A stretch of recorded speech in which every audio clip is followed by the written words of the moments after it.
Lateral shift actually কি? Lateral shift কি?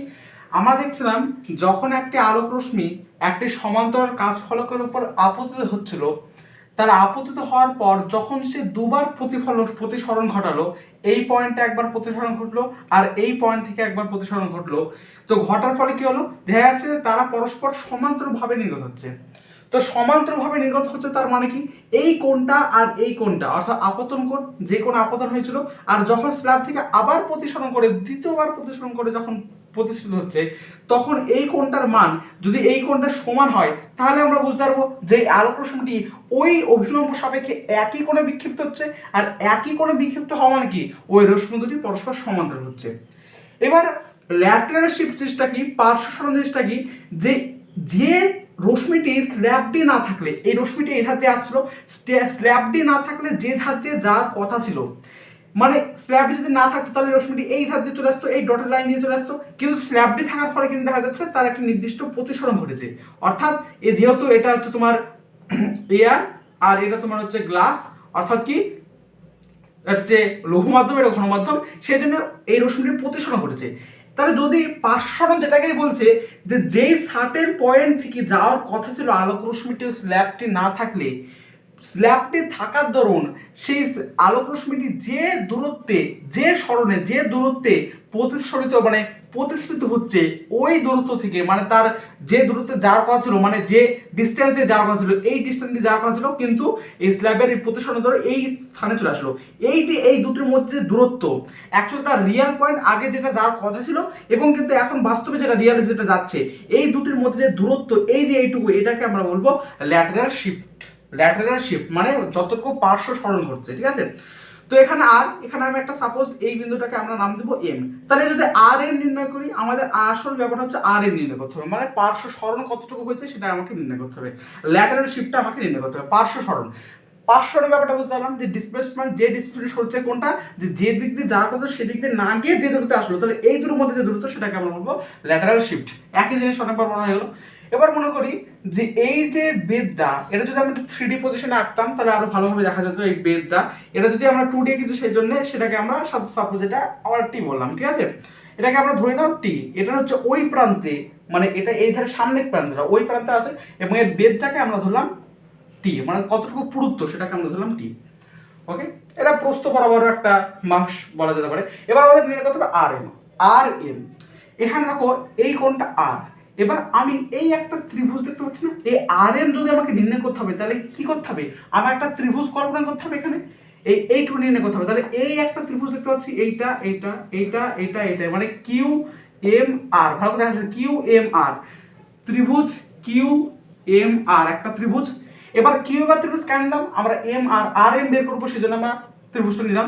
তো এখান থেকে আমরা আর এম বের করবো। কিভাবে আর এম বের করবো, আমরা জানি এই আর এম আমরা নিব, তার আর এম নিব, তার কারণ কি সাইন কোণের মানটা আমরা নিব। তার কারণ দেখো এখানে এখানে যদি এটা হচ্ছে আর কোণ, এটা হচ্ছে আর প্রতিসরণ কোণ, প্রথম বছর প্রতিসরণ করছে, আর এটা হচ্ছে আই কোণ, তাহলে এই টোটাল কোণটা কি, এই টোটাল কোণটা, টোটাল তো আই, এটা আই এটা আই, তাই না। আই কোণটা অবশ্যই বড় হবে, যখন লৌহ থেকে ঘন মাধ্যমে আসছে তখন আই কোণটা অবশ্যই বড় হয়। তাহলে এইটা হচ্ছে আর, এই কোণটা আমাকে নিতে হবে, এই কোণটা মানে এই ত্রিভুজ কিউ এ আর এম আর ত্রিভুজে আমাকে নিতে হবে কোন কোণটা বলতো, আমাকে নিতে হবে এখানে যে M Q R, M Q R, এই কোণটার কথা ভাবতে হবে, এম কিউ আর। এই এম কিউ আর কি, অবশ্যই সাইন নিব। সাইন এর মান নিব কেন, আমরা দেখাবো যখন সাইন নিব কেন, আমরা কস নিতে পারতাম, কস নিলে দেখো এইটার পাবো না, কস মানে কি ভূমি বাই অতিভুজ, তখন আর ভূমি এইটা পাবো না, যে আমাকে তো এইটা দরকার, সেজন্য আমরা সাইন নেবো। তো এম কিউ আর ইজিক্যাল কত হবে, নিশ্চয়ই সাইন আই মাইনাস আর, এই কোণটা টোটাল কোণটা আই, তাহলে এই কোণটা যদি আর হয় তাহলে এই কোণটা কত হবে, আই মাইনাস আর নিশ্চয়ই, তাহলে sine i minus r. Okay, so আমরা এখান থেকে বলতে পারি যে sine i minus r is equal to কি হবে, ইজিক্যাল টু কি হবে, সাইন বাই লম্ব বাই অতিভুজ, লম্ব কোণটা এখানে R M, M R by R M বলতে পারো, তাহলে এম আর আর এম ধরলাম, আর এম লম্ব বাই অতিভুজ কোণটা, এই যে এই কোণটা সাপেক্ষে এইটা লম্ব, এই কোণটা সাপেক্ষে এইটা লম্ব, আর এইটা অতিভুজ, এটা তোমার অতিভুজ কোণটা কিউ আর, তাই না, কিউ আর হচ্ছে এর অতিভুজ, তাহলে R M by Q R is equal to লম্ব বাই অতিভুজ সাইন আই আর। এখানে সাইন এ মানে তুমি ভেঙে দাও, সাইন এ আই মানে sine A cos B minus cos A sine B equal to R M by Q R. বেশ, এরকম থাকলো। এবার আমরা এখান থেকে কি করতে পারি, আমরা এখান থেকে এক কাজ করি, আমাদের যেহেতু আর এম বের করতে হবে সেজন্য আমরা লিখলাম R M is equal to, গুণ করে দিলাম এটা কিউ আর দিয়ে, Q R into sine I cos R minus cos I sine R. Okay, গুণ করে দিলাম এটাকে, এটা হচ্ছে আর এম। ঠিক আছে, এবার দেখো, এবার আমার এই যে সমীকরণটা বেরোলো না, তাহলে তো আমি এখানেই বলতে পারছি আর এন তো আবার বেরিয়ে গেল, আবার কি করার দরকার, আর এন তো আবার বেরিয়ে গেল, 500 নামে বেরিয়ে গেল, এটা অ্যাকচুয়ালি 500 নামে বেরিয়ে গেল। কিন্তু এই জিনিসটাকে আমি আরও সিম্পলিফাইজ করবো, আমাদেরকে আরও জটিলতা বৃদ্ধি করার জন্য আমাদেরকে এই অবস্থা করেছে, আমাদের ঘাবড়ে দেওয়ার জন্য, ফিজিক্সের প্রতি ভয় দেখার জন্য আমাদের এটা করা হয়েছে, সিম্পলিফাইজ করেছে, কিছু না। এটাকে একটা কিরকম টার্ম লাগছে বড় বড়, এটাকে আর ছোটো ফর্মে একটা জটিল ফর্ম রুট টুটে আনবো। দেখো আর এম, ঠিক আছে, এবার দেখো সিম্পলিফাইজ করবো, কিছু না, R M is equal to Q R. এবার আমরা এখান থেকে কি করতে পারি, বদমাইশ করে সাইন আই কমন নিতে পারি, সাইন আই কমন নিলাম, এখান থেকে সাইন আই করতে এখানে কত থাকবে কস আর মাইনাস, এখানে যদি কমন নিই তাহলে কস আই সাইন আর তো উপরে থেকে গেল, আর নিচে সাইন আই থাকলো, সাইন আই কেটে গেল, বুঝতে পারো তো, সাইন আই যেহেতু কমন হচ্ছে সেজন্য নিচে একটা সাইন নিলাম থাকবে, বেশ, আর ইমিজিয়েটলি থাকলো আমার এই পজিশনটা। ঠিক আছে, বেশ, এটাকে আমরা 1 নম্বর দিলাম। এবার এই ত্রিভুজটা তো হলো, আবার এইখানেও তো একটা কোণ আছে, তাহলে এটাকে আমি একটা ত্রিভুজ বলতে পারি, অর্থাৎ কিউ আর এফ একটা ত্রিভুজ, Q R F, Q R F একটা ত্রিভুজ, ত্রিভুজ কিউ আর এফ থেকে পাই, থেকে আমরা কি পাই, থেকে আমরা কি পাই, এবার ধরো এই কোণটা সাপেক্ষে, এই কোণটা সাপেক্ষে ভূমি কোণটা, এই কোণটা সাপেক্ষে ভূমি হচ্ছে এইটা কিউ আর, তাহলে লিখো কিউ আর, অতিভুজ কোণটা, অতিভুজ মানে কোনটা কিউ আর, এটা কিউ সরি ভূমি হচ্ছে তোমার কিউ এফ না, ভূমি হচ্ছে কিউ এফ, সরি ভূমি হচ্ছে কিউ এফ, আর অতিভুজ হচ্ছে কিউ এফ ভূমি, আর অতিভুজ হচ্ছে কিউ আর, তাহলে কিউ আর ইজ ইকুয়াল কত হবে, Q R is equal to cos R, ভূমি বা অতিভুজ এই কোণটা আমরা ধরলাম।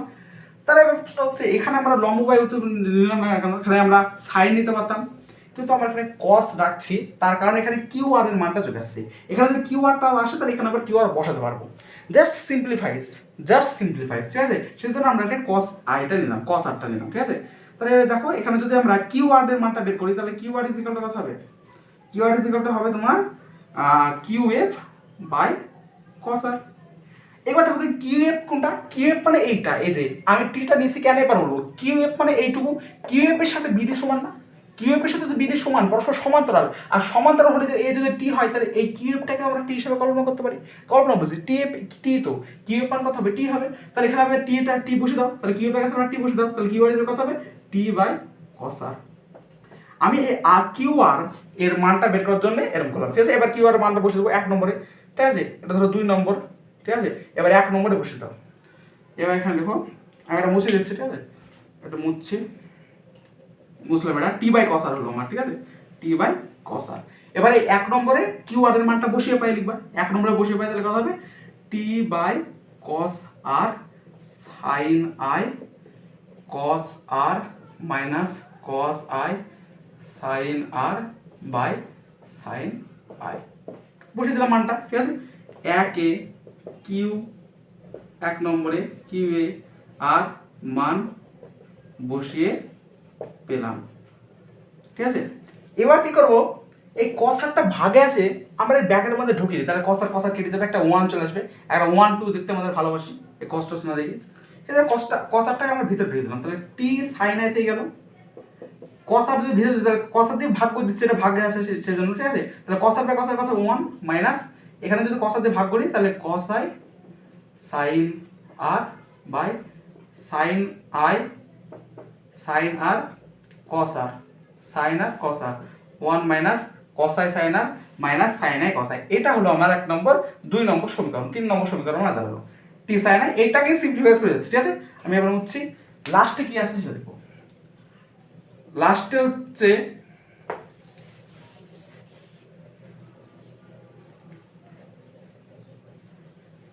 আমার আসলে টি সাইন আই, অ্যাকচুয়ালি সমীকরণটা আসলে T sine I 1 minus cos I sine R divided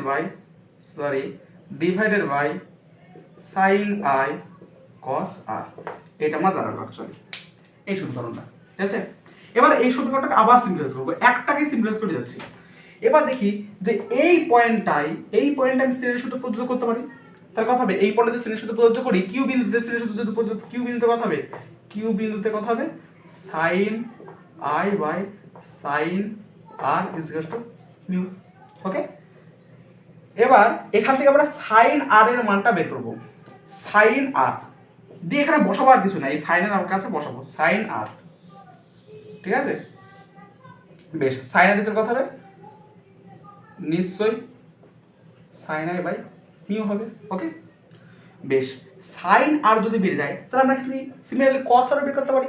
তার আমরা কি জানি sine R equal root over 1 minus cos square, আবার cos R equal root over 1 minus sine square, তাহলে সাইন আর বেরিয়ে গেল, তাহলে কস আর কত হবে, cos R equal root over 1 minus sine square. Sine square মানে কত, এটা স্কয়ার, মানে sine square I by mu square. Okay, এবার এটা থাকলো, এবার রুটের বাইরে আমি এটা বের করছি, কস আর ইকুয়াল কত হচ্ছে, রুটের বাইরে যদি আমি বের করি তাহলে দেখো এখানে মিউ স্কয়ার মানে 1 বাই মিউ চলে আসে, মিউ স্কয়ার রুটের মধ্যে বাইরে 1 বাই মিউ চলে আসে থাকলো, আর এখানে থাকছে mu square minus sine square I.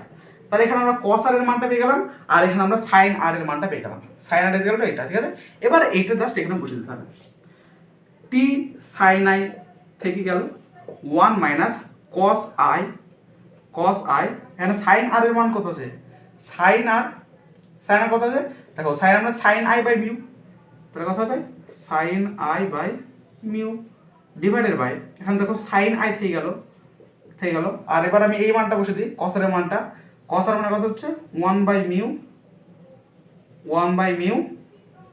ঠিক আছে, 1 বাই মিউ, এটা তো কি আছে, এটা তোমার রুট ওভারের মধ্যে আছে। ঠিক আছে, 1 বাই মিউ রুট ওভারের মধ্যে আছে, এটা root over mu square minus sine square i, root ওভারের মধ্যে ছিল যেটা, এতে তো রুট থেকে শুধুমাত্র 1 বাই মিউ স্কয়ারকে বাইরে বেরিয়েছে, 1 বাই মিউ হলো, আর এখানে mu square by root minus sine square I, এটা থেকে গেল। ঠিক আছে, এখানে বসে দিলাম, তাহলে এখানে sine I by mu R sine I by mu কেটে গেল, তাহলে আলটিমেটলি আমার থাকলো T sine I 1 minus cos I divided by root over mu square minus sine square I, that is lateral shift. মানে এইটাকেই, অর্থাৎ এখানে যে কিউ ল্যাটারাল শিফট যেটা বলছি সেটা হচ্ছে এই যে আর এন, এই আর এনটা আমার তো বেড়ে গেছিল প্রথম লাইনে, সেই প্রথম লাইনটাকে সিম্পলিফাইজ করি লাস্ট পর্যন্ত আবার এই পর্যন্ত আসলাম, যে T sine I 1 minus cos I divided by root over mu square minus sine square I, এটা হচ্ছে ল্যাটারাল শিফট। এবার যদি কোণের মান 0 ডিগ্রি হয়, 0 ডিগ্রি যদি কোণ হয় আর 90 ডিগ্রি যদি কোণ হয়, কোন ক্ষেত্রে বেশি হবে, এখানে যদি 0 ডিগ্রি বসাই তাহলে cos 0 মান কত হবে 0, cos 0 মান যদি এখানে 0 হয় তাহলে এই cos 0 মান তো 1 হয়, cos 0 মান 1 হয়, তাহলে 1 মাইনাস 1 কত 0 আসবে, তাহলে এই যখন cos 0 ডিগ্রি বসাবো তখন হবে সর্বনিম্ন পার্শ্ব সরণ সর্বনিম্ন, ল্যাটারাল শিফটটা সর্বনিম্ন হবে। ঠিক আছে, আর যখন 90 ডিগ্রি বসাবো cos 90 মানে 0, তাহলে 1 মাইনাস 0 বাই এটা হচ্ছে 1 মাইনাস 0, তাহলে কত 1 থাকছে, 90 যখন আসে তখন এখানে 1 থাকছে, আর যখন 0 ডিগ্রি বসাচ্ছে এই ল্যাটারাল শিফটে তখন 0 থাকছে, তাহলে এটা কথা হবে সর্বোচ্চ, এই ল্যাটারাল শিফটটা কথা হবে সর্বোচ্চ, 0 ডিগ্রি তোমার হবে সর্বনিম্ন এবং তো হচ্ছে 90 ডিগ্রি কথা হবে সর্বোচ্চ। ক্লিয়ার? সর্বোচ্চ সর্বনিম্ন আমি আরেকবার বলবো, সর্বোচ্চ সর্বনিম্ন ব্যাপারটা আমি আপনাকে বলার চেষ্টা করি। সর্বোচ্চ সর্বনিম্ন এখানে আমরা পার্শ্ব সরণ কারণ T sine I by 1 minus cos I root over mu square minus sine square I. Okay, এবার দেখি আমি যদি এই কোণের মানটা 0 ডিগ্রি করি, কোণের মান যদি 0 ডিগ্রি হতে থাকে এখানেও বসাতে হবে, এখানে বসাতে হবে, তাহলে কথা হচ্ছে টি সাইন 0 কত 0 হয়, তাহলে এটা টোটাল ক্যান্সেল, তাহলে এটা যদি ক্যান্সেল তাহলে টোটালটা কি হবে, 0 সাথে 0 গুণ করছি 0, কিন্তু এখানে যদি আমি সাইন 90 ডিগ্রি বসাই, সাইন 90 মানে 1 হচ্ছে, তাহলে 1 এখানে আমি গুণ করছি একটার সাথে, তাহলে এখানে 1 আসবে, তার কারণে cos i বসাতে যদি আমি বসাই তাহলে cos i যদি 90 ডিগ্রি বসাই তাহলে cos 0, তাহলে 1 আসছে, 1 মাইনাস আছে তাহলে অ্যাকচুয়ালি 1 আসছে, তাহলে এই মানটা হচ্ছে সর্বোচ্চ, ম্যাক্সিমাম হচ্ছে এটা হচ্ছে ম্যাক্সিমাম হচ্ছে, আর যদি আমি 0 ডিগ্রি বসাই তাহলে এটা হচ্ছে মিনিমাম হচ্ছে।